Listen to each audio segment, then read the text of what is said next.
Okay, here our new theme is historical overview of language teaching, methods and approaches, theories of second language acquisition. Let's see. Why do we need to know the history of language teaching? Key to the understanding the way things are and why they are that way. Teachers may better comprehend the forces that influence their profession. Why is it important for us to learn English? All non-native speakers may distinguish the following major reasons. First, English may be a factor for obtaining better employment opportunities. English is the medium of communication for business.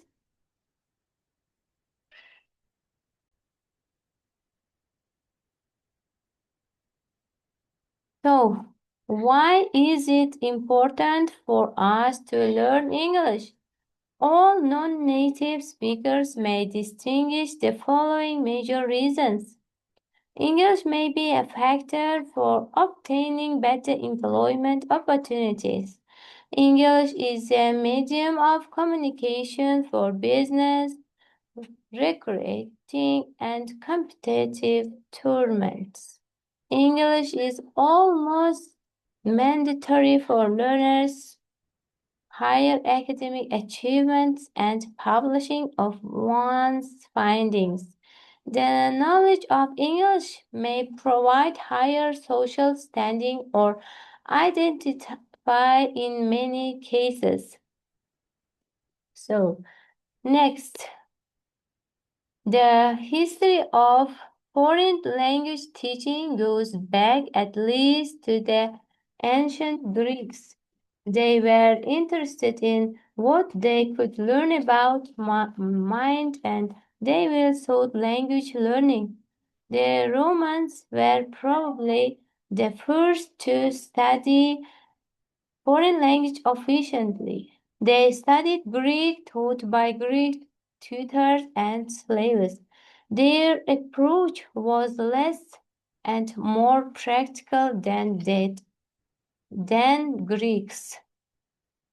Next one, in Europe before the 16th century, much of the language teaching included teaching Latin to princes. In the 16th and 17th centuries, French was a lingua franca for speaking to foreigners. Mostly court members spoke French, and also it was a required language for travelers, traders, and soldiers. French was greatly taught throughout this period, and a study of documents, textbooks, literature indicate that language teachers of that time were considering the same issues that are being considered today. These contained issues about practice versus learning rules and formal study versus informal use. Among these reformers were two Frenchmen, Markel and Gutin, and an Englishman, Pendergast. Through their unrelated observations, they concluded that the way the children learned language was relevant to how adults should learn language. And Markle emphasized the significance of understanding meaning in language learning. Pender and Pendergast proposed the first structural syllables. He proposed arranging grammatical structures so that the easiest were taught first. Gulin believed that children learned language through using language for a sequence of related actions. He stressed presenting each item in context and using gestures to supplement verbal meaning. Emphasis on learning to read and write. Focus on grammatical rules, syntactic structures, root memorization of vocabulary, and translation of literary texts. Vocabulary is taught in the form of lists of isolated words, long, elaborate explanations of the interactions of grammar are given. Medium of instruction was the mother tongue. Speaking and listening were meditated via conservation classes, add-ons, and to the main course. Demand for ability to speak a foreign language. Reformers reconsidering the nature of language and learning. Three reformers: the way children learned languages that was relevant to how adults learned language. Markel, Guten, and Pendergast. Markel emphasized the importance of understanding meaning in language learning. Pendergast proposed the first structural syllables, arranging grammatical structures so that the easiest was taught first. Painful experience in learning German. Try to memorize a German grammar books and a list of 248 irregular German verbs. Observed his 3-year-old nephew come up with the following insights. Children use language to represent their conceptions. Language is the meaning of things, of representing the world to oneself. There have been big developments since the early 1960s. Individualized instruction, development of communicative approach, more humanistic approach to language learning, and finally a greater stress on authentic in language learning has become more required. Some new methods have gained followings. Grammar translation method, direct method, audiolingual method, total physical response, and natural approach, silent way communicative language teaching. Hosted by Charles Beltis, second language learning is similar to first language learning, emphasis on oral interaction, no translation, little if any analysis of grammatical rules and structures.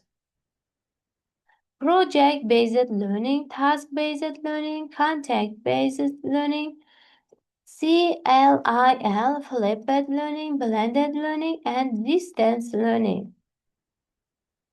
The main periods of teaching foreign language in Uzbekistan, taking into consideration Jamal Jalalov's clarifications, our history of teaching and learning foreign language in Uzbekistan can be divided into the following periods.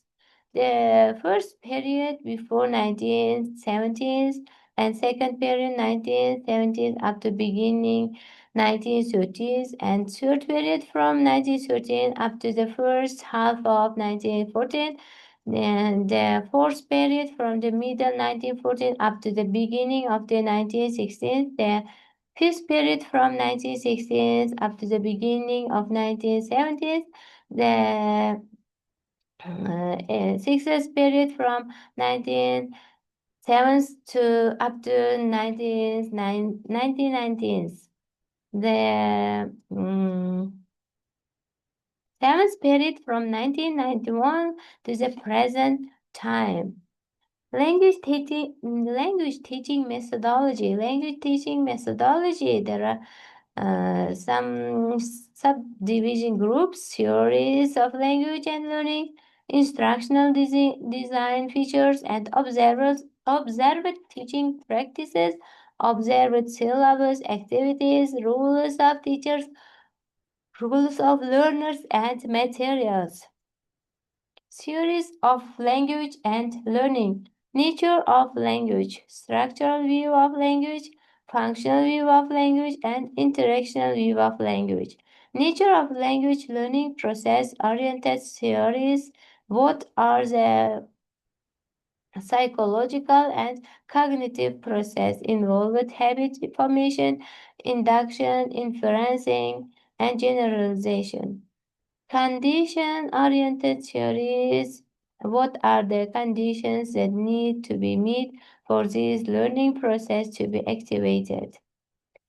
Approach. First, in here you can see in green line approach and method, in blue and yellow technique. Language teaching is sometimes discussed in terms of three related aspects. First one, approach. Second one, method. Third one, technique. And how language are learned, the approach imply different ways of teaching language. Different methods make use of different kinds of classroom activity, technically. And here, approach, assumption, orientation, general rule, axiomatic principle, viewpoint, and assumption. Method: well-planned, organized, systematic, procedural steps. And technique: implementational, highly personalized, strategy, personal style, trick, concrete. Language teaching. Edward Anthony. What is a method? Three elements. Edward Anthony divided method three elements. First one, approach. Second, method. Third, technique. Approach, a set of assumptions dealing with the nature of language learning and teaching. Method, an overall plan for systematic presentations of language based on a selected approach. And technique, specific classroom activities consistent with a method and therefore in harmony with an approach as well. Timeline of teaching methods. Grammar translation method in 2000 and here and now. The 12 the 12 ways of learning, the electric learning approach. The first, visual learners, it is eyes, sensory eyes, yes. Auditory, sensory ears, the sensory with ears, yes. Tactile, touch, kinesthetic, movement, sequential, step by step, and simulatory, categorizing big pictures, verbal, thinking aloud, learning with others, interactive, learning with others, reflective or logical thinking and reflecting, direct experience, life experiences, and indirect experience, demonstrations, rhythmic, melodic. It is rhymes and beats. The approaches and methods in language learning. It is our used literature, Jack Richards and Theoden Rogers. It is the book named Approaches and Methods in Language Learning. Our second Literature is methodology in language teaching. It is Jack, Richards, Willie, and Renandia. This Cambridge University Press. Thank you for your attention. Our lesson is over. Goodbye.